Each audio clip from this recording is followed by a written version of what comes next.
بسم الله الرحمن الرحيم، والصلاة والسلام على أشرف المرسلين. مرة أخرى مرحبا بكم تلاميذي الكرام، تلميذاتي الكريمات. اليوم كذلك سوف نقوم بحل تمرين تطبيقي على السجلات. هذا التمرين الثاني. طبعا حلينا الحصة السابقة التمرين الأول. سوف تجدون حل التمرين الأول في صندوق الوصف إن شاء الله. الآن راح نشوفوا هذا المثال التطبيقي، وهو تمرين مهم جدا، ممكن كان يجي في البكالوريات السابقة. نقرأ نص التمرين، ركزوا معي مليح. ليكن التركيب المقابل، هذا التركيب، بفرض أن المداخل دي تأخذ على الترتيب القيم. الطابق الأول يأخذ القيمة 1، الطابق الثاني 0، الثالث 0، الرابع 0. المطلوب من التمرين س1: ما هو نوع هذا السجل؟ هذا عبارة عن سجل، ما هو نوعه؟ السؤال الثاني: ما هو محتوى السجل بعد تطبيق النبضات التزامنية الأولى والثانية والثالثة والرابعة والخامسة؟ يعني في كل مرة تحدد محتوى السجل. إذا مش عارفين أكيد راح ترسم جدول فيه متغيرات الدخول والخروج. ركزوا جيدا. الآن السؤال الثالث: قارن بين إشارة المخرج آس وإشارة الساعة كلوك من حيث ماذا؟ نقارن بينهما من حيث الدور. إذا هذا هو التمرين التطبيقي. 3 أسئلة سوف نجيب عليها بالتفصيل إن شاء الله. إذا الآن لاحظوا جيدا، قبل ما نجيب عن السؤال الأول ج1 نتكلم على هذا التركيب أولا. إذا عندنا 4 قلابات من النوع دي، صنعنا بها سجل. شنو قاعدين تستناوني راح نحل؟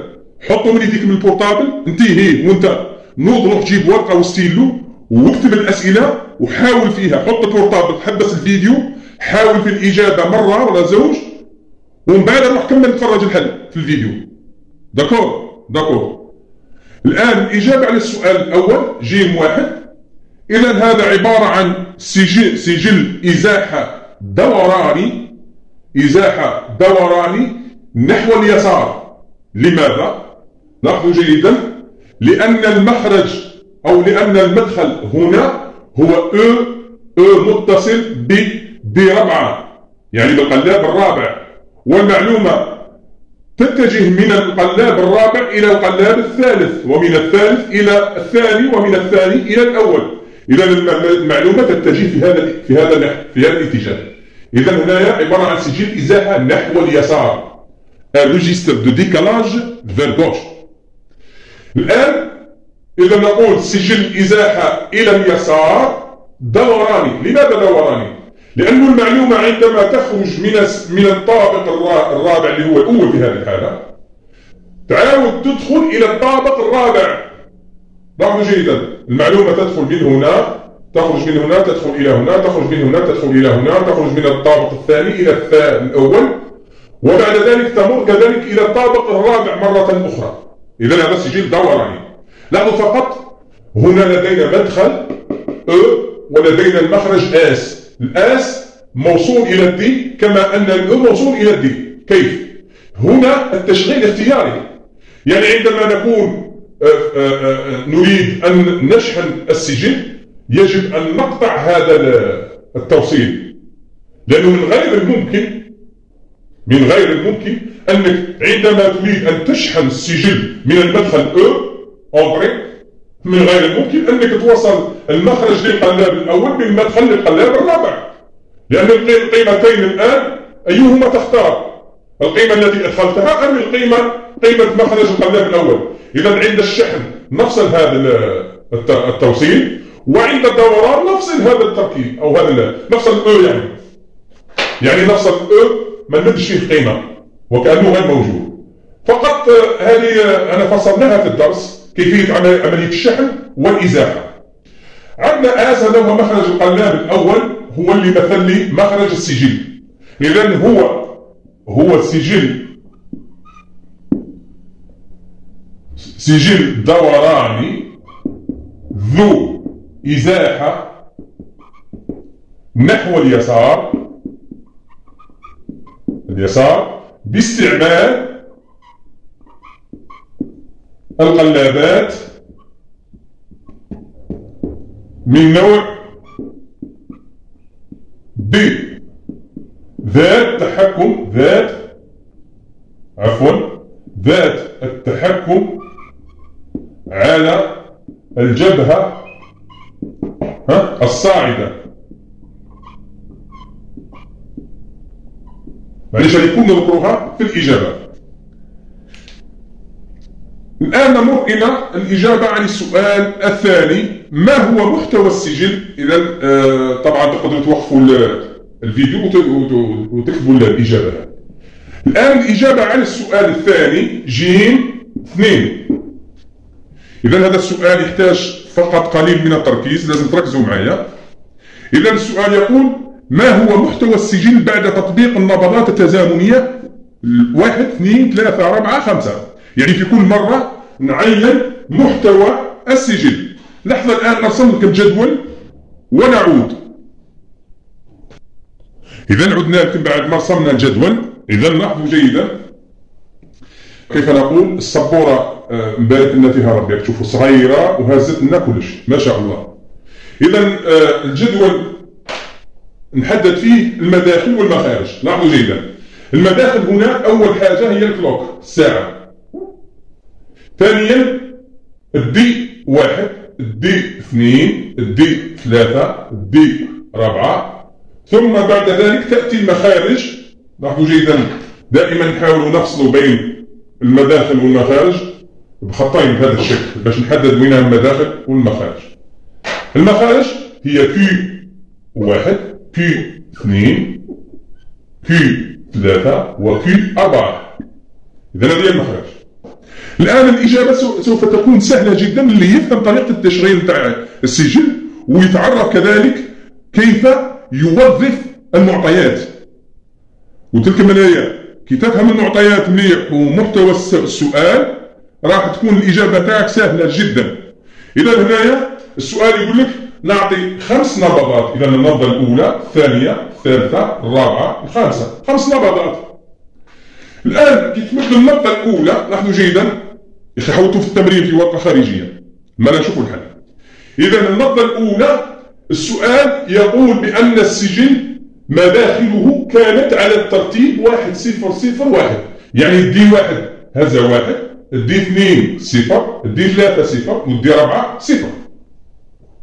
إذا على ضوء هذه المعلومة في مداخل القلابات الأربعة عندما نعطي النبضة الأولى على شكل جبهة صاعدة المخارج راح تستجيب مباشرة إلى هذه المداخل.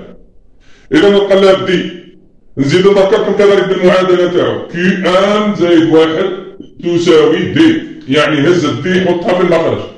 إذا هنا شنو تكون؟ نستعمل لون مخالف باش نفرقوا بيناتهم. إذا راح تكون هنايا 1 0 0 0. بارك الله فيكم، هذه صعيبة سهلة جدا.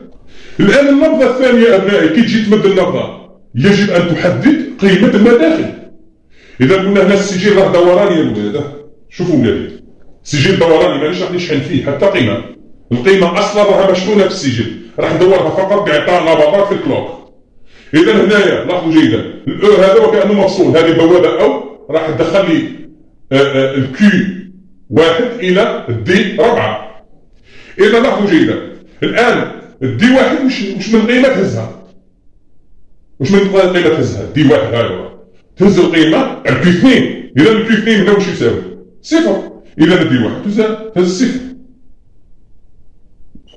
الآن الدي 2 مش تهز، هاي ورا الدي 2 تهز المخرج كي 3 للطابق الثالث. إذا هنا وش يساوي في الطابق الثالث؟ هاي ورا 0. إذا 0. الدي 3 هاي ورا الدي 3 تهز الكي 4، الكي 4 هكذا 0. إذا هاو 0. صح الدي 4 وش تهز؟ هاي الدي 4 تهز الكي 1. إذا الكي 1 هنا واش؟ 1. إذا هنا 1. صعيبة هذا؟ سهلة جدا. الآن على ضوء نفس الشيء كما كنت نقول دائما في الدرس المخارج تأخذ قيمة المداخل نفس الشيء. إذا نهز هنا 0 0 0 1 خلاص. الآن الإشكالية فقط ممكن تغلط في تحديد المداخل لأن المخارج سهل بعد. ركز برك في ركز مليح ولا ركز مليح في تحديد المداخل. نفس الشيء هنا الدي 1 مش تساوي وانتم قادرين تكتبوها معادله، دي واحد واش يساوي، دي اثنين واش يساوي، باش تقدر تكتبها على شكل معادلات. قالت دي واحد على سبيل المثال تكتب هكا، قالت دي واحد ما بغاش انا نبغى نتبع فيها، دي واحد تساوي كي 2 هكا، خلاص تكتبها بورقه بجهه، تكتب دي واحد تساوي كي 2، دي 2 تساوي كي 3، دي 3 تساوي كي 4، ودي 4 تساوي كي 1، تكتبها معادله ومن بعد تولي تشوف القيمه هنايا. اذا قلت دي واحد تساوي كي 2، هاي كي 2 تهز هذا حطها صفر. هذه دوك القيمه هذه 3 رايحه لدي 2 اذا صفر. هذه القيمه الرابعه، هذه القيمه الرابعه كي رايحه لدي 3 اذا هذا يهز 1. الان الدي 4 هذا واش يهز؟ دائما قلنا يهز كي 1، اذا كي 1 هذا واش يساوي صفر، اذا هذا صفر. دوك النتيجه انا كي نجردها هنايا ما ناقشكمش، ما تناقشونيش وما ناقشكمش، غمض عينيك وحط 0 0 1 0.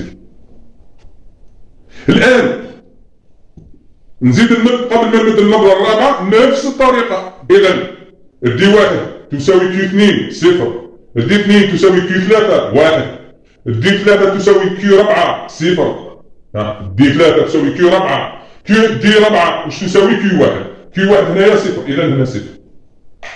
وهنا تغمض عينك وتحط القيمه هذه 0 1 0 0. نفس الشيء نزيد نحدد القيمه الاخرى وشنو هي؟ اللي هي عند اعطاء النبضه الخامسه، نهز القيمه هذه كذلك ونحدد منها المداخل. دي 1 واش تساوي؟ كي 2 اذا هاي كي 2 اذا 1، والباقي اصفار يعني ما نقدرش نعاودوا في نفس الهدف. الان هذه نفس القيمه تحطها هنا 1 0 0 0. واش نلاحظوا؟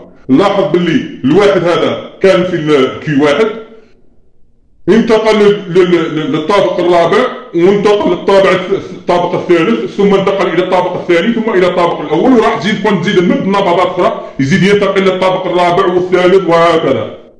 اذا كنت تمد النبضه السادسه ينقز هو للطابق الرابع، تمد النبضه السابعه ينقز للطابق الثالث وهكذا. اذا هذه شنو هي؟ ازاحه نحو اليسار ابنائي.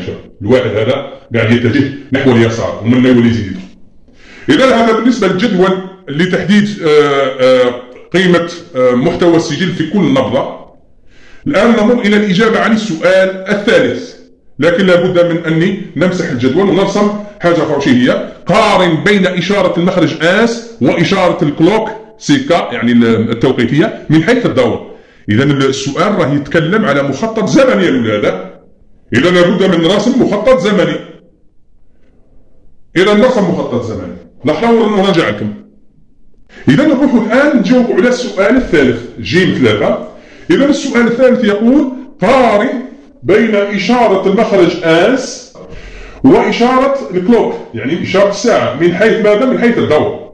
الان لاحظوا جيدا هذا مخطط زمني راح نرسم فيه اشاره المدخل كلوك، هاي هو عباره عن جبهات صاعده. اذا عندنا نبضه 2 3 4 5 نبضات، اذا كنا محتاجين 5 نبضات كافيه. اذا هذه يسميوها اشاره الكلوك ساعه، وهذه اشاره المخرج اس. اذا المخرج اس نرسم اشاره المخرج اس. لاحظوا جيدا انا حاطها في الجدول هذا تاع السؤال او الاجابه عن السؤال الثاني، يعني لازم نستعين به، يعني ما نقدرش كل مره احنا نحدوا اس. اذا انا عندنا الجدول في الاجابه تاع السؤال الثاني. اذا لاحظوا جيدا واحد يقول لي والله اس اش شفنا، واش رايكم انتم؟ والله اس شوفوا هنا هاي اس، بصح اس ما درناش الجدول وين، لكن الاس لاحظوا جيدا هي المخرج كي 1. اذا هاي وراها اس. اذا اس هي كي 1 مخرج القلاب الاول. اذا بكل بساطه كي نجي نرسم دائما المخطط الزمني انصح ابنائي ديما ترسموا خطوط متقاطعه رفيعه في كل نبضه من نبضات الساعه باش الرسم يجي منظم. اذا نرسم اشاره اس. لاحظوا جيدا اذا اس عند النبضه الاولى اصبحت 1، كانت 0 مثلا اصبحت 1 منطقي هكذا. عند النبضه الثانيه طبعا هاي النبضه الثانيه هذه تستمر في الواحد حتى نجي نبضه واحده اخرى. اذا الاس اصبح 0 في النبضه الثانيه. اذا كي 1 يستمر في الصفر منطقي، صفر صفر صفر، حتى النبضة الخامسة هي تقلبوا في الواحد. إذا هاي النبضة الخامسة تقلبوا في الواحد. إذا هذه الباقي أصفار، لاحظوا جيدا، هذه الباقي أصفار.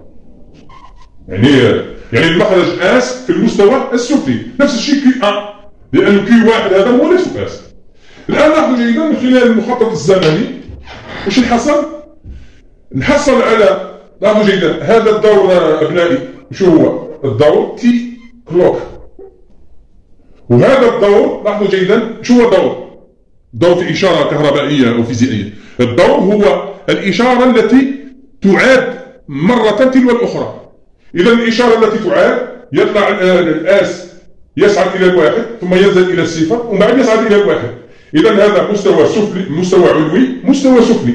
إذا هذا هو الدور، دور الإشارة اس.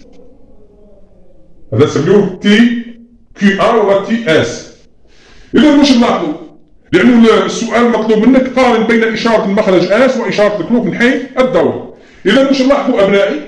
أن الدور للإشارة اس يساوي 1 2 3 4.